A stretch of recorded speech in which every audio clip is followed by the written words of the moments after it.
세계적인 최고 기록을 등재하는 기네스북에 세계 최장수자가 선정돼 발표된 적이 있습니다. 일본의 이즈미 시게치오라는 사람인데 123살하고도 237일로 그 당시 세계 최고 기록을 세우게 됩니다. 그래서 이것을 기념한 파티가 열렸는데 그 파티에서 한 기자가 이 이즈미 씨에게 물었습니다. 좋아하는 여성 타입은 어떤 사람입니까? 라고 이 최고 고령자에게 물었습니다. 그랬더니 이분 대답이 참 걸작입니다. 나는 이렇게 보여도 응석꾸러기 같은 면이 많아요. 저는 연상이 좋아요. 라고 말하는 것입니다. 세계 최고 고령자인데 이보다 더 연상자가 어디에 있겠습니까? 그러나 재미있는 것은 이분이 그렇게 가장 나이가 많은 사람임에도 불구하고 어딘가 안기고 싶고 그리고 응석을 부리고 싶은 이런 어린아이 같은 동심이 어쩌면 그를 그렇게 세계 최장수자로 만든 것이 아니었는가 하는 그런 생각을 갖게 합니다. 마하트마 간디는 이런 말을 했습니다.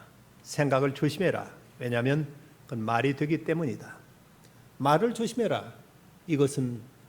왜냐하면 이것은 너의 행동이 되기 때문이다. 행동을 조심해라. 왜냐하면 이건 너의 습관이 되기 때문이다. 습관을 조심해라. 왜냐하면 그것이 내 인격이 되기 때문이다. 인격을 이 쌓여서 내 인생이 되는 것이다. 라는 이런 말을 했습니다. 생각이 바뀌면 태도가 바뀌고 태도가 바뀌면 행동이 바뀌고 행동이 바뀌면 인격과 우리들의 운명까지도 바뀌어지는 것입니다.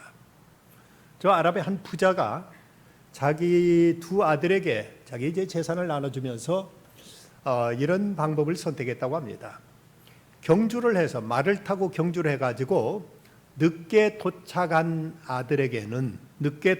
말에는 3분의 2를 유산을 물려주고 그리고 일찍 먼저 도착한 그 말에게는 3분의 2만 주겠다고 이렇게 경주를 시켰습니다. 그래서 두 아들이 서로 많은 재산을 받기 위해서 그 뜨거운 불볕이 장렬하는 사막에서 말을 타고 경주를 하는 것입니다. 근데 차라리 빨리 달려갔으면 좋겠는데 빨리 달리면 자기가 지니까 서로 늦게 도착하기 위해서 거의 천천히 한 걸음 한 걸음 가는 겁니다. 이러니 태양빛은 장렬하고 그 무더위에서 도저히 견뎌내기가 힘들었습니다. 근데 그때 한 현자가 찾아와서 그들에게 한마디 어드바이스를 합니다. 이렇게 하면 될 것이다 하고 들려줬습니다. 그러자 그 형제가 말을 바꿔 타더니 서로 정신없이 내달리는 겁니다. 그러더니 이제 거기서 결정이 나게 된 것이죠. 여기서 분명히 아버지가 한 얘기는 그 늦게 도착하는 말이 내 임자한테 많은 재산을 주겠다고 했기 때문에 사람이 누가 먼저 도착하든 그걸 떠나서 형은 동생 말을 바꿔 타고 자기가 빨리 가면 자기 말은 뒤에 오기 때문에 형이 3분의 1을 받게 되고 동생은 또 동생이 나면 형 말을 타고 열심히 달려가지고 자기가 먼저 도착하면 자기 말은 뒤처지기 때문에 이 동생이 많은 유산을 받게 돼서 이런 방법으로 그 문제를 해결했다는 것입니다. 공자 선생님 조카 가운데 공멸이라는 조카가 있었는데 어떤 관직에 앉아 있었는데 그 조카한테 물었습니다. 그래 너는 이 관직의 일을 하면서 너는 무엇을 얻었고 무엇을 잃었느냐 물었습니다. 그냥 그 공멸이라는 조카가 대답한 말이 저는 얻은 건 한 가지도 없고 잃은 것만 3가지입니다. 그 하나는 도무지 책을 볼 시간이 없으니 공부할 짬이 없고 또 하나는 받는 그 어떤 급료라는 것이 많지 않아서 부모와 친척들을 잘 봉양하지 못하는 것이 둘째 이런 것이요. 또 셋째는 일이 많다 보니까 시간이 없어서 언제 친구들을 만나거나 그들과 교제할 시간이 없다 보니까 이것 또한 이런 것 중에 하나입니다. 라고 이렇게 대답합니다. 그때 이 공자 스님이 또 똑같은 자기 조카 공멸과 똑같은 지위에 있던 제자 가운데 자천이라는 제자한테 물었습니다. 그래 너는 네가 이 일을 하면서 얻은 건 뭐고 잃은 건 뭐냐 물었습니다. 그러자 이 자천이라는 제자가 대답하는 말이 저는 잃은 건 아무것도 없고 얻은 것만 3가지입니다. 그럼 뭘 얻었느냐? 제가 그동안 책을 통해서 배우고 공부한 것을 이제 현장에서 확인하다 보니까 이걸 통해 제가 깨닫는 바가 참 많습니다. 그리고 받는 그 급료가 그렇게 많지는 않지만 이걸 아껴가지고 부모를 모시고 그리고 이웃에게 도울 수 있어서 또 하나 이거 얻은 것입니다. 세 번째는 바쁘고 이제 시간이 빠듯하지만 그래도 틈틈이 시간 내서 친구들 만나서 교제하고 그들과 교분을 쌓으면서 그러면서 인간관계를 쌓아갈 수 있다는 것이 또 하나 얻은 것입니다 라고 이렇게 말하더랍니다. 똑같은 처지에 똑같은 사안이었지만 저들의 생각에 따라서 어떤 자기 조카는 얻은 건 없고 잃은 것만 있다고 생각했고 또 자천이란 그 제자는 잃은 건 없고 얻은 것만 있다고 이렇게 대답을 했다는 것입니다.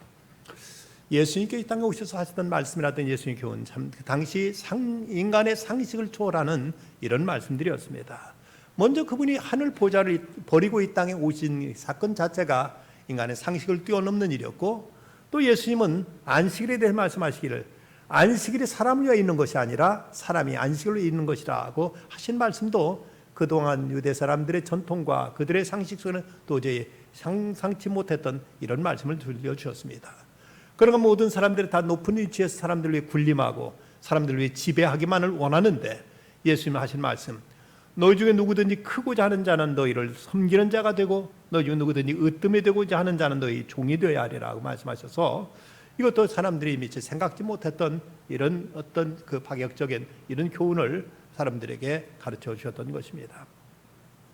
오늘 말씀에 나오는 사도 바울은 주후 50년경 그가 저 빌립보에 가서 복음을 전하고 유럽 선교를 위해서 애쓰다가 예루살렘에 돌아왔을 때 그가 무고하게 죄인으로 몰려가지고 예루살렘 성전을 못 오겠다는 것을 몰려가지고 그는 나중에 끝내는 로마의 황제에게 그는 호소해가지고 로마에 가서 재판을 받게 됩니다. 그러면서 로마에 끌려가 로마 감옥에 갇히게 되었는데 이렇게 로마 감옥에 갇혀있던 그였지만 그가 빌립보서 오늘 본문에 기록된 이 빌립보서를 보면 4장밖에 안 되는 짧은 책인데도 불구하고 여기 기뻐하라 아니면 기쁨이라는 이 단어가 무려 16번이나 기록될 만큼 그는 스스로도 기뻐하고 있었고 그리고 빌립보 교회 성도들을 향해서 주 안에서 항상 기뻐하라 내가 다시 말하는 기뻐하라면서 그렇게 기쁨을 강조할 만큼 스스로 기쁨을 만끽하고 있었던 것을 보게 됩니다. 그런데 사실 그의 처지를 보면 결국 그는 세상적인 조건을 보면 행복한 사람이 되지 못했습니다. 먼저 일반적으로 사람들이 생각하는 행복이라는 것은 가정의 안락과 어떤 행복을 사람들은 누구나 추구합니다. 그래서 좋은 배우자 만나서 서로 사랑하면서 그러면 처자식과 더불어 안락하게 이렇게 살아가는 걸 원하지만 바울은 결혼한 적이 없습니다. 그러기에 가정의 단란함과 가정의 어떤 행복을 그는 누려보질 못했던 사람입니다.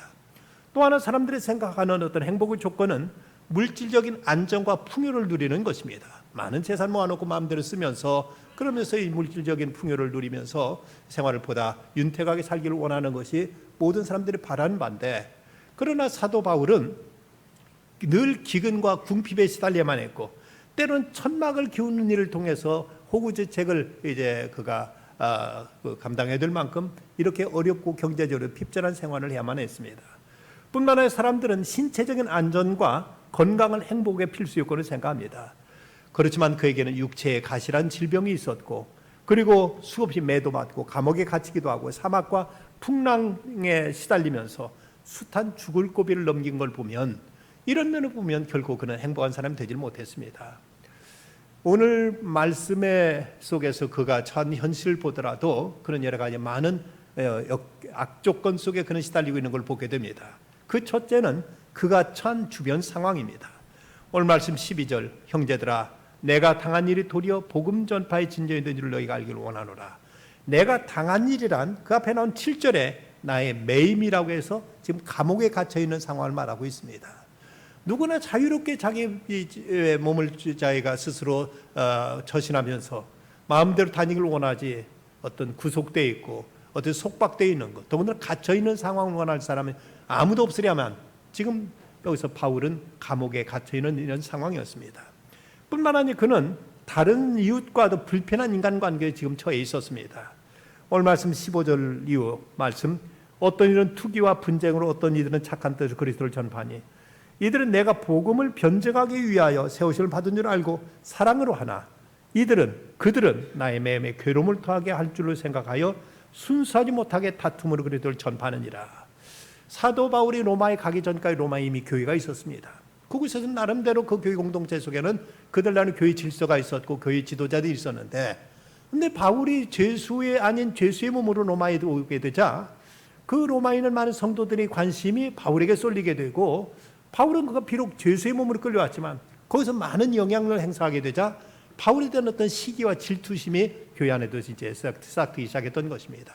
그래서 그들 중에서는 순수한 뜻을 복음을 전하는 것이 아니라 바울을 좀 꺾어야 되겠다, 바울보다는 뭔가 더 두드러지게 많은 일을 우리가 이뤄야 되겠다는 이런 시기와 질투심을 가지고 복음을 전하면서 바울의 사도권까지도 이제 의심하고 거기에 부정적으로 얘기하는 이런 사람들이 있었던 것입니다.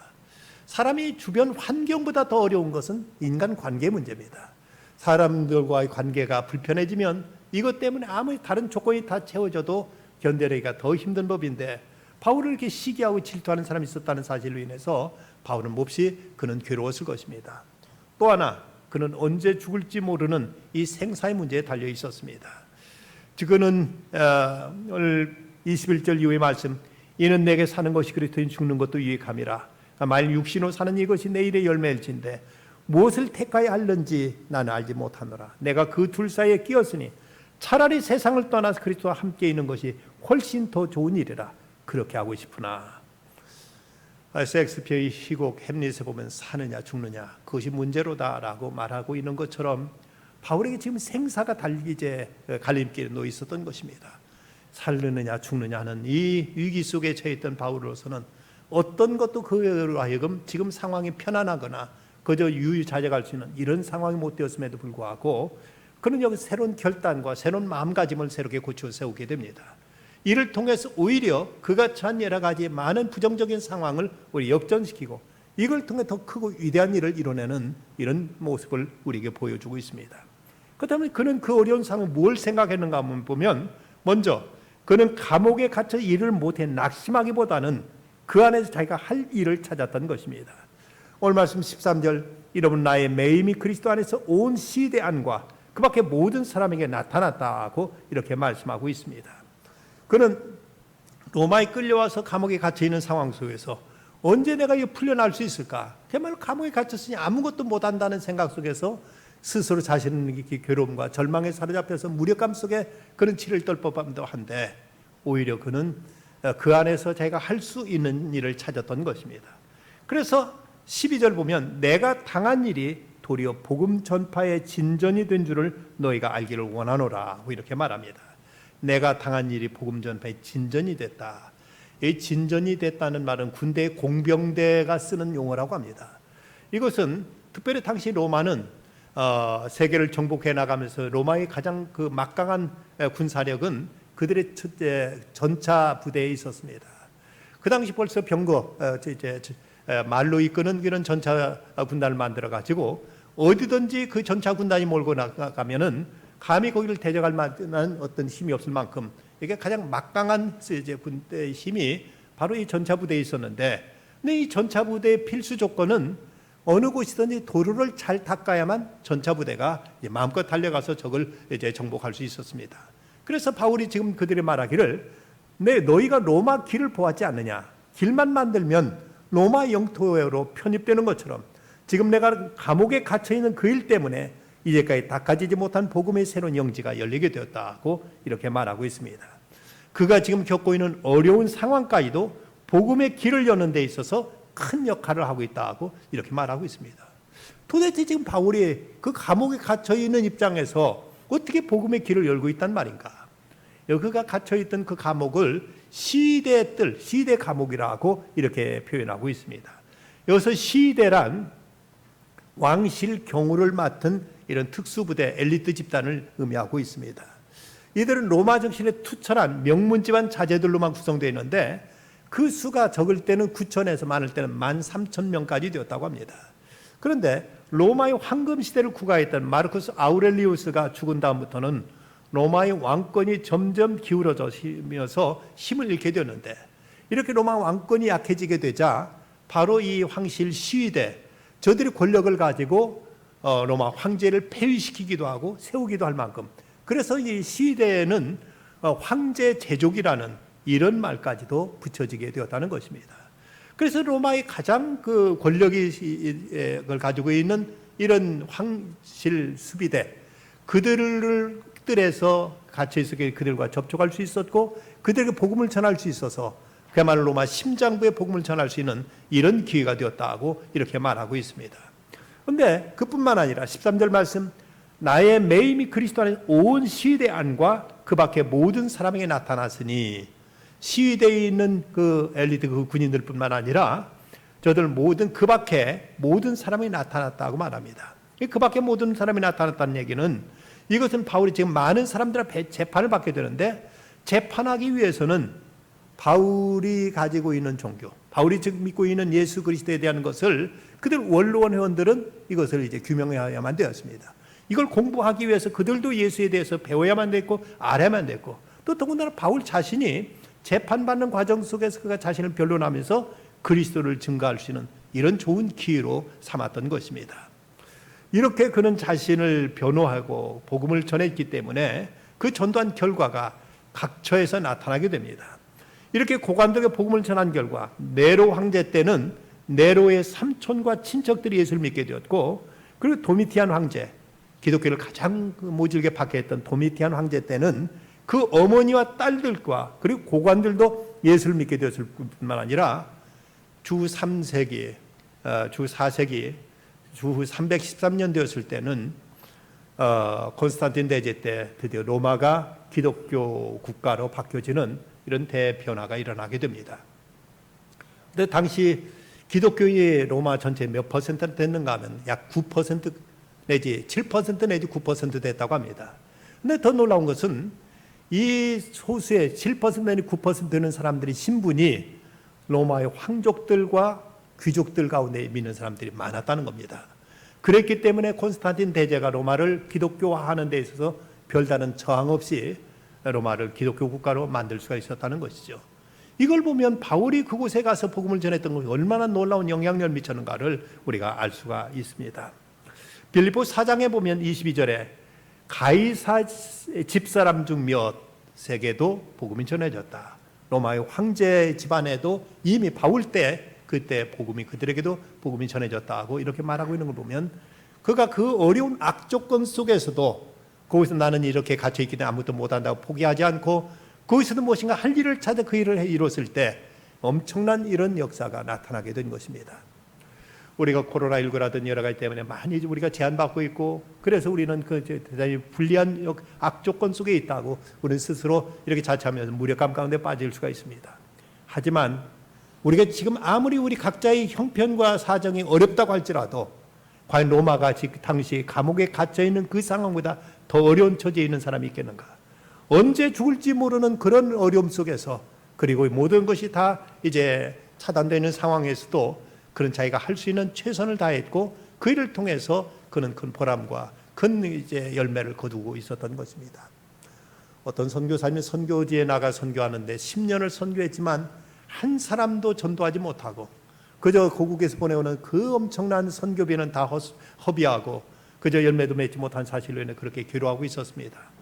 오늘도 아침에 하나님 앞에 엎드려 기도하면서, 하나님께서 저한테 기회를 주세요. 이곳에 와서 선교할 수 있게 하셨는데 10년 동안 그렇게 나름대로 일한다고 했지만 한 사람도 제가 전도하지 못했습니다. 그리고 선교비만 그렇게 축내고 말았습니다. 어쩌면 좋겠습니까? 하고 애절한 심정으로 하나님 앞에 회개하면서 기도하는데, 그런데 문득 그런 생각이 들었습니다. 지금까지 자기 방식으로 자기 생각대로 한다고 다 해왔지만 아무것도 이루어지지 않았다. 그것을 생각하면서 하나님, 이제 다 하나님 당신 뜻대로 하십시오. 저는 모르겠습니다. 죽으라면 죽겠고 살려면 살겠고 하나님께 모든 걸 맡깁니다. 이렇게 이제 기도하고는, 그리고 그날도 이제 선교하러 밖을 나왔습니다. 그런데 그만 거리에 나왔다가 교통사고를 당해서 다리가 부러지고 말았습니다. 병원에 이제 실려가게 됐는데, 병원에 이제 침대에 누워있자니, 병상에 누워있자니 자기 처지가 한심하게 짝이 없었습니다. 울면서 하나님 이게 뭡니까?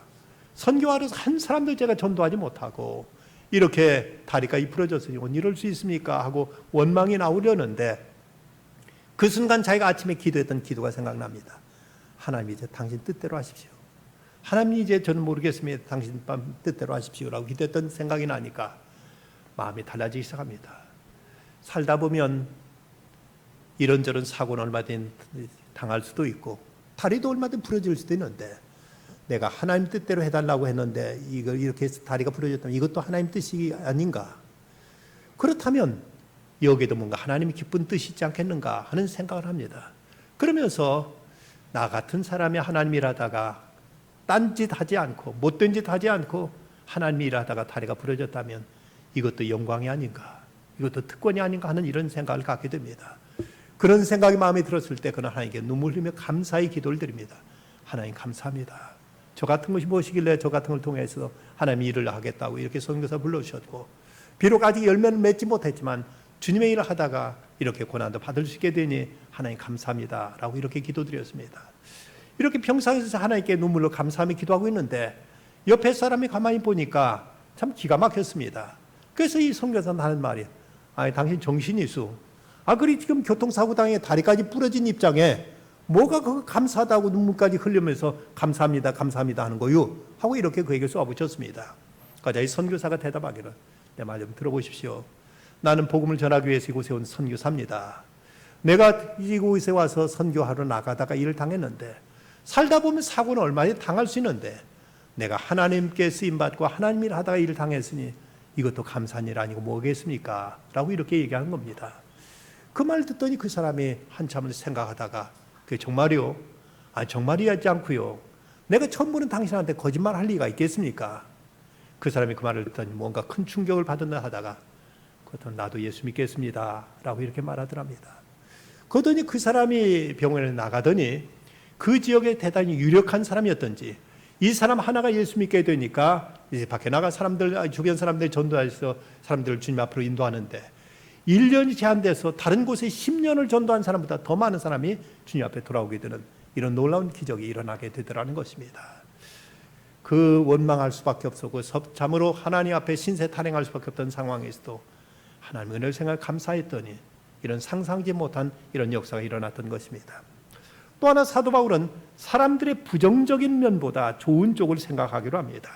17절과 18절 말씀 그들은 나의 매임에 괴로움을 더하게 할 줄로 생각하여 순수하지 못하게 다툼으로 그리스도를 전파하느니라. 그럼 무엇이냐?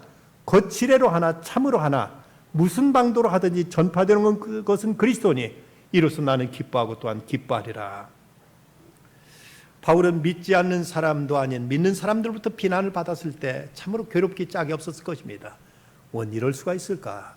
서로 격려하고 서로 힘을 북돋아줘도 모자랄 텐데 그래 이 나를 헐뜯고 그리고 전도한다는 것이 순수하고 좋은 마음으로 해야 될 터인데 나한테 시기심과 질투심을 가지고 이렇게 복음 전하는 것이 이거 과연 옳은 일인가?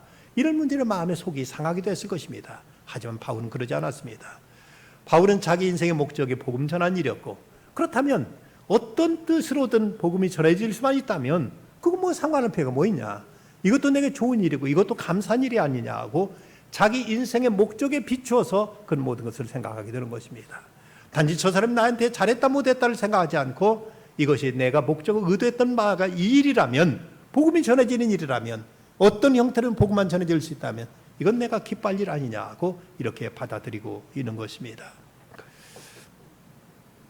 지난 3월 달쯤 코로나19 한참 확산되던 때 성남 어느 교회에서 그 성도들한테 코로나 확산을 막는다고 전염을 막는다고 그 스프레이에다 소금을 타가지고 성도들 입에 뿌려서 그래서 한 교회에서 40명 이상 확진자가 나왔던 적이 있었습니다. 그때 모든 언론과 사회 여론은 그 교회에 대한 비난과 저주 섞인 욕설이 난무했습니다.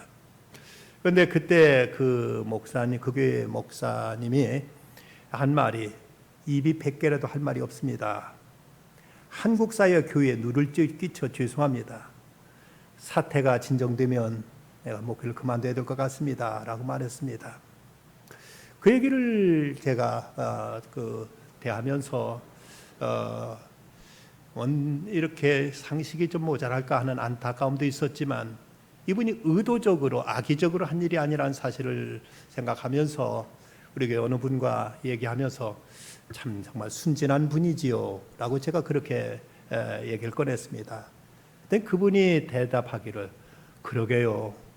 일이 잠잠해지면 그 교회 좀 도왔으면 좋겠어요. 라고 말하는 것이었습니다. 그 말을 듣고 참 제가 큰 감동을 받았습니다. 그렇구나. 세상 온갖 악담과 저주를 퍼붓는 사람도 많은데 그런데 의도적이 아니었고 몰라서 그렇게 된 것. 그러면서 그것 때문에 한없는 자책감을 가지고 입이 몇 개라도 할 말이 없고 차라리 죽었으면 좋겠다고까지 말하는 그분을 보면서 좀 우리가 도왔으면 좋겠어요 하는 말을 들으면서 하나님이 이런 모습을 얼마나 기뻐하실까, 하나님이 얼마나 저런 것을 하나님 귀하게 여기실까 하는 생각이 들었습니다. 얼마든 비난도 할 수 있고 얼마든 비판도 하고 욕도 하고 저주도 퍼부을 수 있겠지만 약함을 어떻게든 품으려고 하고 있고 그 부족함에 대해서 안쓰러워하는 그 모습 속에서 우리가 좀 도왔으면 좋겠다는 이런 말을 한 모습을 보면서 제게 큰 울림이 있었습니다. 우리는 인간관계에 있어서 부정적으로 한없이 부정적인 모습이 드러날 수 있지만 그러나 바울은 자기를 미워하고 시기하고 질투하는 사람을 통해서라도 복음만 전해줄 수도 있다면 자기는 오히려 기뻐하겠다고 이렇게 말하고 있습니다. 또 하나 바울은 언제 죽을지 모르는 상황 속에서도 주님을 생각하고 있습니다. 나의 간절한 기대와 소망을 따라 아무 일이든지 부끄럽지 아니하고 이제도 전과 같이 온전히 담대하여 살든지 죽든지 내 몸에서 그리스도가 존귀되게 하려 하나니 그는 자기가 살고 죽는 것조차도 그는 문제되지 않았고 오직 나이가 살아도 좋고 죽어도 좋고 주님만 존귀하게 될 수 있다면 더 이상 아무것도 바라지 않는다고 바울은 이렇게 말하고 있습니다. 어떤 면에서 그리스도인은 생사의 문제를 해결해 놓고 사는 사람이라고 말할 수 있습니다. 제가 신학교 다니면서 섬겼던 교회 목사님이 이런 기도를 드린다고 말씀하신 적이 있었습니다. 하나님, 죄송스럽지만 제게 하나의 소원이 있다면 오래 사는 것은 바라지 않습니다. 그러나 죽는 날 아침까지도 새벽 기도에 나가게 해주세요. 새벽 기도에 나가고 그리고 그날 죽게 해주세요. 오랫동안 누워서 뭉개고 여러 사람이 신세지고 더구나 식물인간 되어서 몇 년 가면 큰일입니다. 제발 그렇게 하지 마시고 그 깨끗하게 아무 때라도 좋으니까 새벽 기도 나가 기도하고 그날 요단강 건너가게 해주세요. 이 소원 하나만 이루어주세요. 간절한 소망입니다. 하나님 들으실 줄 믿습니다. 라고 이렇게 늘 기도하신다고 들었습니다. 여러분, 오래 사는 것 자체가 복이 아니지 않습니까? 그저 내 몸 하나 내가 간수하지 못하고 식물인간 되어서 대소변 가리지 못하고 그렇게 누워있는 모습 원할 사람 아무도 없을 것입니다. 바라기는 깨끗한 정신으로 마지막까지 내가 할 일 다 하다가 그대로 갈 수 있다면 이보다 더 복된 죽음이 과연 어디가 있겠는가. 사도 바울 그는 결코 오래 사는 것도 원하지 않고 살든지 죽든지 어느 때 가든지 아무 상관없다. 오직 하나님께 영광만 돌 수 있다면 그리스도만 존귀케 돌 수 있다면 더 이상 바랄 것이 없겠습니다라고 이렇게 기도하고 있습니다. 어떤 이는 기쁨이란 말은 그 존재 안에 기운이 뿜어져 나오는 현상이라고 이렇게 해석합니다.